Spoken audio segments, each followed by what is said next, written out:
नमस्कार।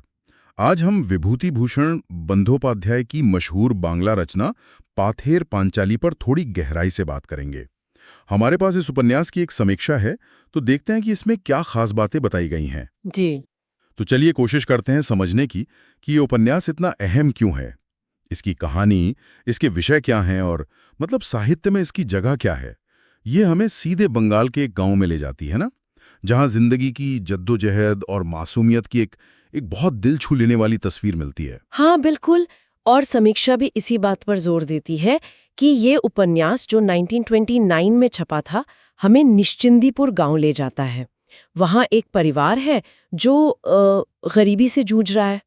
समीक्षा के हिसाब से बंदोपाध्याय ने गांव के जीवन को बिना किसी लाग लपेट के उसकी पूरी सच्चाई के साथ दिखाया है। कहानी का जो केंद्र है वो है दो बच्चे, अप्पू और उसकी बहन दुर्गा।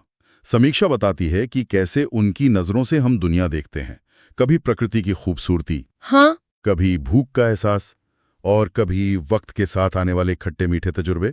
ऐसा लगता है जैसे कहानी बस बह रही है अपने ही बहाव में। सही कहा। और बंदोपाध्याय का लिखने का अंदाज, वो समीक्षा उसे गीतात्मक सुंदरता कहती है। मतलब भाषा में एक तरह का संगीत है, कल्पना भरी हुई है, और ये सब गांव की धीमी रफ्तार जिंदगी से पूरी तरह जुड़ा हुआ है। अच्छा। और दिलचस्प बात यह है, जैसा समीक्षा में भी साफ लिखा है, कि लेखक गरीबी को कोई महिमा मंडित नहीं करते, उसे रोमांटिसाइज नहीं करते। हाँ, ये जरूरी है। बिल्कुल, बल्कि उसे पूरी हमदर्दी और ईमानदारी से दिखाते हैं। यही यथार्थवाद, मतलब सच्चाई को जस का तस दिखाना, इसे खास बनाता है। किरदारों में भी बहुत जान लगती है। अप्पू जो सपने देखता रहता है और उसकी माँ सरभजया, वो एक मजबूत लेकिन अंदर से दुखी औरत का किरदार है। हाँ, बिल्कुल।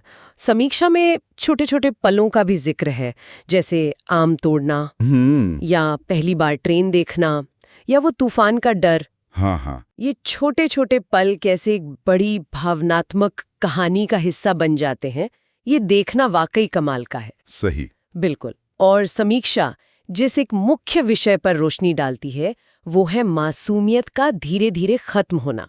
जैसे जैसे अप्पू बड़ा होता है, मुश्किलें, मौत का अनुभव, घर छोड़ने का दर्द, ये सब उसकी दुनिया को देखने के नजरिए को बदल देता है। ये कहानी बहुत निजी सी लगती है, लेकिन है ना, इंसानी जज्बातों की गहराई की वजह से ये सरहदों के पार भी लोगों को अपनी सी लगती है। यूनिवर्सल अपील है इसमें। तो फिर सवाल उठता है कि ये महज एक कहानी भर क्यों नहीं है? समीक्षा इसे एक साहित्यिक धरोहर का दर्जा क्यों देती है? क्या खास है इतना? देखिए, समीक्षा के अनुसार ये धरोहर इसलिए है क्योंकि ये मुश्किल हालात में भी इंसानी जज्बे की ताकत और जिंदगी में जो छिपी हुई खूबसूरती है, उसको याद दिलाती है। अच्छा। ये सिर्फ पढ़ने की चीज नहीं, बल्कि एक अनुभव है।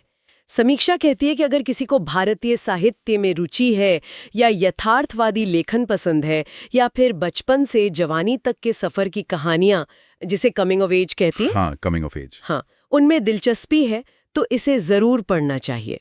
इसका साहित्यिक और सांस्कृतिक असर भी बहुत गहरा रहा है।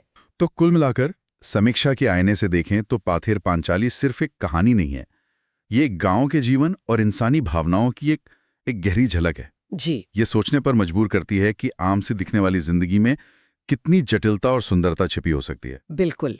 और ये हमें एक अहम सवाल के साथ छोड़ जाती है कि कैसे रोजमर्रा की छोटी छोटी बातें, छोटे छोटे संघर्ष किसी इंसान की पूरी जिंदगी और उसके नजरिए को इतनी गहराई से शक्ल दे सकते हैं, भले ही बाहर की दुनिया को वो चीजें बहुत मामूली लगें। इस पर सोचना जरूरी है ना।